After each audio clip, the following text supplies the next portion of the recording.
Does the Mets shipping Jeff McNeil to the A's mean that they have officially addressed their culture problem? And I'm not saying Jeff McNeil is or was a problem, but there are way too many reports about the Mets having clubhouse problems. So let's talk about the Mets offseason and all this drama with Tyler Ward, your favorite Mets content creator.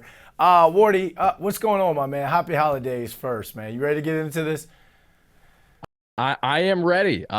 Christmas right around the corner. Mets have some news happening. Let's break it down. News or drama? Because I feel like it's the Real Housewives of Flushing going on right now. You got the owner, Steve Cohen, calling folks idiots on Twitter or X or whatever we call it. And then we just continue to hear report after report about the bad blood and confrontations between Jeff McNeil and Francisco Lindor. And I know McNeil is gone now, but does this worry you that the Mets have a cultural problem like the people are saying, and that possibly carrying over into the new season? I don't know if it's as much of a culture problem as I really think it is simply just a Mets core that David Stearns was adamant on dismantling after not succeeding with yet again here in 2025. You look at the past 7+ years for Mets, let's just say since the start of 2019, since Edwin Diaz was traded here. The Mets only have one true valiant playoff run in that time frame. Yes, they made playoffs in 2022, but no one cares about that because they got absolutely killed in that first round against the Padres. The 2024 run was awesome for the Mets, but that's really all they have. So this really comes down to, in my opinion, the opinions of many, a team that was not able to move the needle enough with guys like, of course, Edwin Diaz, Pete Alonso, Jeff McNeil, Brandon Nimmo. And while they all have not necessarily been the reasons for the lack of success for the club, in Jeff McNeil's case in particular, he has been stuck out like a sore thumb for his antics, both kind of on and off the field. McNeil's done a better job as of late over the past year and a half, but this is a player that after winning the batting title in 2022 out of the National League, fell from grace a lot when looking at his contact ability. And in doing so, he didn't handle those frustrations well. I felt like he was yelling an F-bomb every single time he went down the first baseline. We, of course, know about the rat and raccoon incident when Lindor first burst on the scene with the Mets with McNeil back in 2021. The butting of heads, I'm sure, have continued to a degree over the years while trying to stay professionals to their best. But Jeff was really just one of these players that, one, was hot-headed his entire career with the Mets, and two, was a part of a contract and in a role that the Mets just simply. Culture, you could argue, is a factor into this, but I think this has a lot more to do on the different type of environment the Mets want to have versus what they had prior with a core group that, again, didn't move the needle enough for them in ways that they hoped. All right, now they get rid of him to, I guess, protect their star, or maybe make their star feel like, all right, we've got that. I want to say, again, I don't want to call them bad blood or drama out of the clubhouse or out of the locker room, but now I feel like this now puts the crosshairs on Francisco Lindor to get it done with a new core. So two-part question here for you, Wardy. Who now has the most pressure on them to get this team into the postseason and to make some sort of deep run? Francisco Lindor or Juan Soto? And now, whose team is this? Francisco Lindor's or Juan Soto's?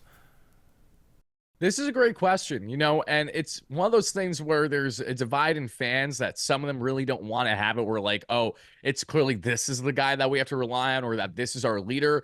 But if we honestly look at Lindor and Soto and their roles for the club, I think both can be true to a degree. Who do I think is going to have most pressure on their shoulders entering next season? How can it not be Juan Soto as he's the largest contract in North American sports history? He's just pales in comparison from Lindor and really what he brings as an overall talent as a hitter.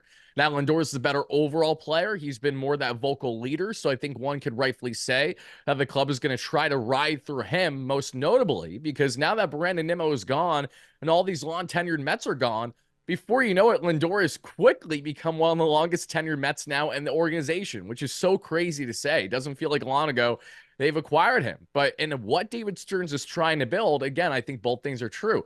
Soto probably has more pressure, if you want to say that, on his shoulders, even though I really think that's, saying that loosely, because I don't think he's going to have an issue with said pressure after having a dominant first year with the Mets.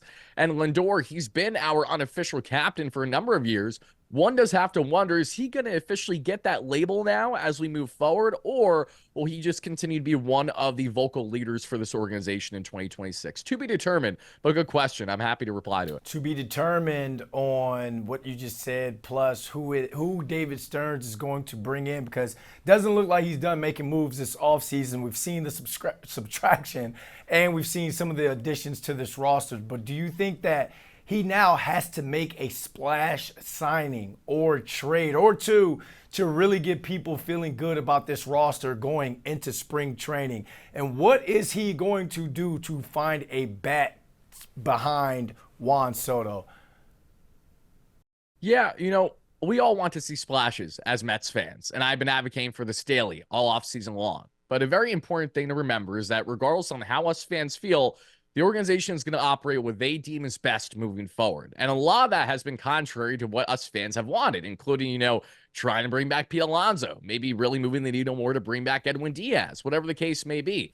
So, as we move forward for this team and especially get into what kind of bat should they find themselves landing, there's so many different options to choose from out there. And the good thing for the New York Mets is that they're in a position where you look at the free agent and trade market, and yes, you might not be happy about some of the guys that have come off the board, but the large contingent of players that still make a lot of sense for this organization, whether it'll be potentially as a righty bat that they're in the market for right now, going after, of course, frontline pitching, more added depth to the bullpen, going after an outfielder, all that's still out there for the most part. It's just a matter for the Mets to actually go ahead and grab them while they're still available before they get scooped up by other clubs here for the remainder of the offseason. So David Stearns obviously has a lot of work that he needs to do in a fairly short period of time.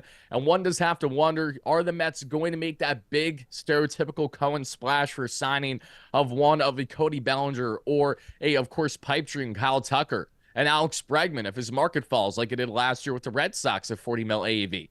There are options for the Mets out there, but whatever they do, it'll most certainly be what David Stearns and Steve Cohen deem best fit versus us fans just wanting to move for the sake of being a little bit happier at this point in the offseason. Wardy, you've been awesome this year, man. Happy holidays to you and the fam, and go and get you some coquito, man. We appreciate you for this year, bro. Oh, likewise, Brennan. Thank you so much. Always appreciate it.